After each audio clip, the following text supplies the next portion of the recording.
A palavra espiritismo não existia quando a Bíblia foi escrita. Muito boa noite, meus queridos irmãos. Que a paz do Senhor Jesus e a bênção dos mentores da casa estejam com todos vocês.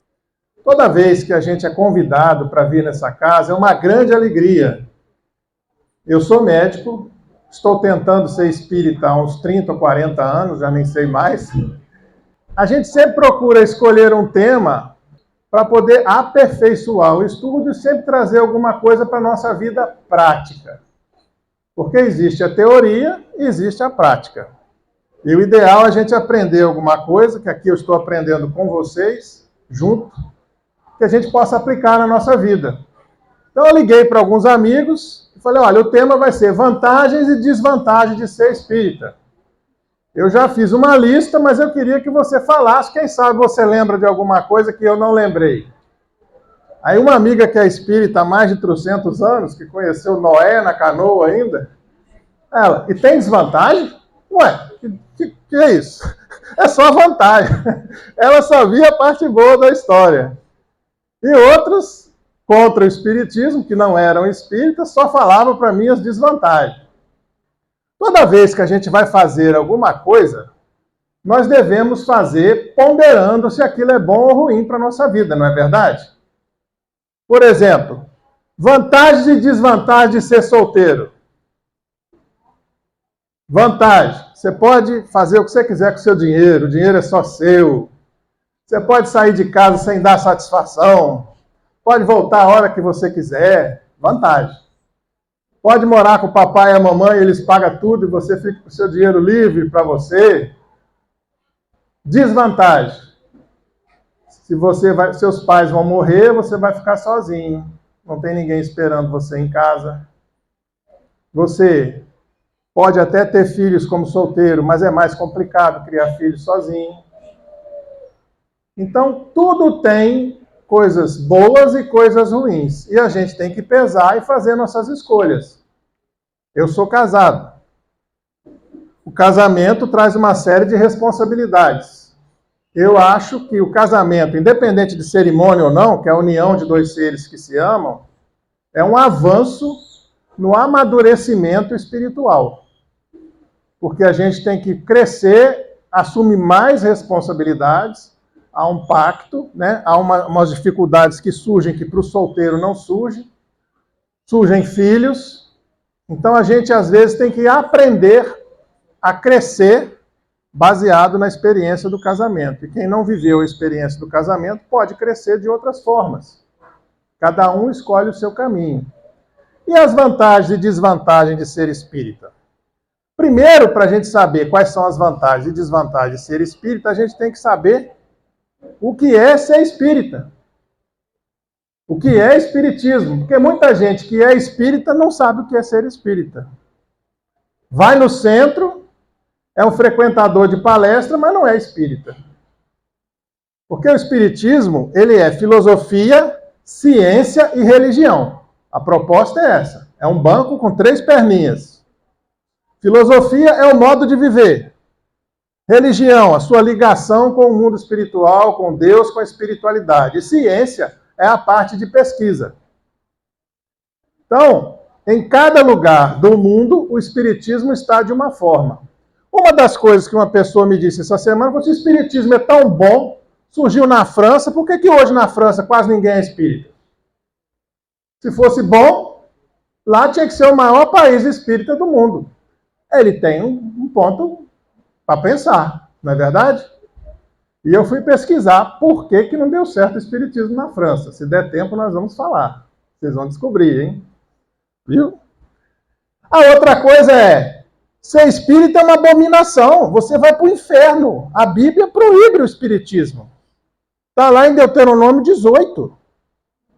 Que os espíritas não verão a Deus. Vocês vão escutar isso em todas as igrejas. Se vocês abrirem as Bíblias em português, vocês vão ver. Condenando o médium, condenando o espiritismo. Só que detalhe. A palavra espiritismo não existia quando a Bíblia foi escrita.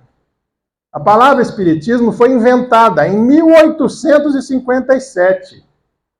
O último livro da Bíblia que nós temos que nem é o original, é uma cópia, no ano 200 depois de Cristo. Então a palavra espiritismo não pode estar na Bíblia. A palavra médium vem do latim, meio, mas ela só foi usada no sentido de mediunidade com Allan Kardec em 1857. Tem uma briga que os americanos usaram a palavra médium com as irmãs Fox em 1848. É igual aquela briga de quem inventou o avião, se foi Santos Dumont ou os irmãos Wright. Mas não interessa se foi 1857 ou 1848. O fato é que não existe palavra médium na Bíblia. Então, se encontrarem uma Bíblia com a palavra espírita, espiritismo e médium, ela foi adulterada propositalmente para inserir essa religião que não existia no passado. O que está lá? Para você saber o que está lá, você tem que ir no original hebraico e traduzir direto do hebraico.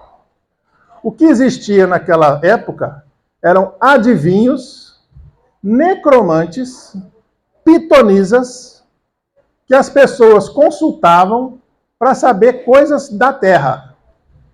Ninguém ia no mundo espiritual consultar os espíritos, pedir aos espíritos coisas boas. Eles pediam para vencer a guerra, para matar fulano, para saber o futuro, se o negócio ia dar certo. Até hoje ainda é assim. As pessoas vão em alguns lugares consultar tarólogo, cartomante, terreiro, para resolver assuntos materiais. O necromante naquela época era bizarro. As pessoas necromantes, elas tentavam se comunicar com o defunto, muitas vezes no cemitério. Vestia a roupa do defunto, comia às vezes a carne do defunto, ossos. Tinham vários rituais, comiam coisas estragadas. E só podia comunicar com quem tinha morrido até 1 ano. Isso varia de povo para povo, porque esse costume é antigo. A necromancia é um costume antigo, que não tem nada a ver com o espiritismo. Mas as religiões jogam a gente no mesmo balaio. Gente, espírita é uma coisa, espiritualista é outra coisa. Mas é uma guerra perdida, porque não adianta discutir. Vocês vão perder a discussão. O que é ser espiritualista? Espiritualista são as pessoas que acreditam que existe alguma coisa além da matéria. Todo mundo que acredita que existe alguma coisa além da matéria, que a vida continua, que existe alma, que existe um outro mundo, é espiritualista. Então, o católico é espiritualista. O evangélico é espiritualista. O macumbeiro é espiritualista. O espírita é espiritualista. Só que a partir daí surge a diferença. O espírita segue a codificação de Allan Kardec. Allan Kardec não inventou nada. Ele organizou de uma forma muito didática, fazendo perguntas e respostas a uma quantidade de manifestações muito grande que aconteceu na França, nos anos de 1850, e ele foi chamado para ver aquelas mesas que estavam se comunicando, que as pessoas reuniam no salão, davam as mãos em volta da mesa e fazia pergunta: eu vou casar? Uma batida era assim, 2 batidas era não. A mesa batia, todo mundo ria. Aí chamaram ele, que era professor, falava várias línguas. Ó, está acontecendo isso lá. Ele achou ridículo, falou: me diz que uma mesa tem cérebro, que eu vou lá. Não foi não. Mas aí os amigos pediram, porque ele era muito cético, e ele foi lá investigar. E aí começou a ver que as respostas que surgiam na mesa eram mais inteligentes do que as pessoas que estavam sentadas na mesa. Começou a fazer pergunta em outras línguas, começou a fazer pergunta pelo pensamento, e a mesa respondia, através de batidas do alfabeto. E ele perguntou: quem são vocês? Porque ele não sabia, ele achava que era uma pilha dos cérebros ali, a energia do cérebro, achava que era ser de outro planeta. E eles disseram: nós somos aqueles que um dia viveram na Terra. Eles é que disseram que eram espíritos. E aí ele começou a fazer um estudo de perguntas e respostas, anotando em vários lugares diferentes e comparando a resposta. Ele perguntava no lugar: o que é Deus? Aí respondia: inteligência suprema do universo, criador de todas as coisas. Aí ele, em outro lugar que não comunicou com aquele: o que é Deus? E aí ele comparava. Se as respostas forem parecidas, ele colocava. Se fosse muito diferente, ele desprezava. Então ele criou o conceito de universalidade dos espíritos, que era um sistema de garantia de qualidade. Se em vários lugares do mundo a mensagem fosse igual, provavelmente ela era verdadeira. E ele usou esse critério para organizar a doutrina espírita. Então a doutrina espírita é organizada em 5 princípios. Existência de Deus, Criador de todas as coisas. Imortalidade da alma, a alma é imortal. Reencarnação, nós vivemos várias vidas, e através dessas vidas nós vivemos várias experiências. Pluralidade de mundos habitados. Então não existe só um lugar no universo para nós. Existem vários planetas habitados no universo, e existem vários mundos invisíveis também habitados. E a última, imortalidade da alma, comunicabilidade dos espíritos. Os espíritos se comunicam. Então esse mundo invisível fala conosco. Ah, então me prova. Essa semana também uma pessoa veio e falou assim, se esse negócio que vocês falam é verdade, me prova. Faz aparecer um espírito aqui na minha frente. Porque se aparecer, eu acredito. Eu sigo.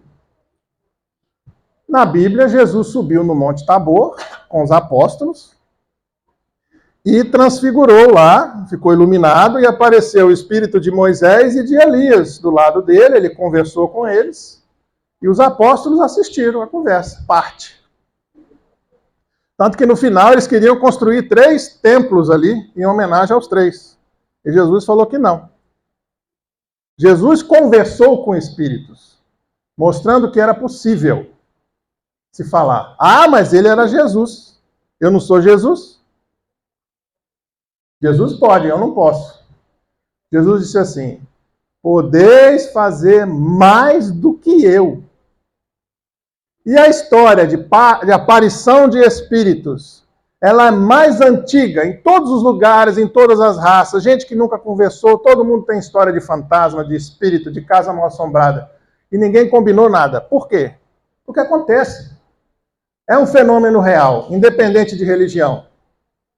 Um amigo ontem me falou que atendeu um casal evangélico, que levou um filho de 4 anos. O menino, à noite, acordava gritando, estava vendo uma coisa no quarto e corria para a cama dos pais. Chamaram o pastor. O pastor disse que era o demônio que estava querendo levar a alma. Não era que pastor para consolar, né? O demônio está dentro da sua casa e quer carregar seu filho. Aí, oração e oração e nada. Continuava o fenômeno. Um dia ele disse que folheando o álbum de fotografia de família, passou por uma foto, o menino ficou branco, falou, é ele.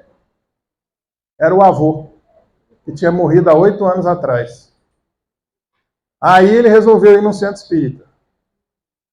Aí na reunião, o avô se comunicou e disse que queria ver o neto.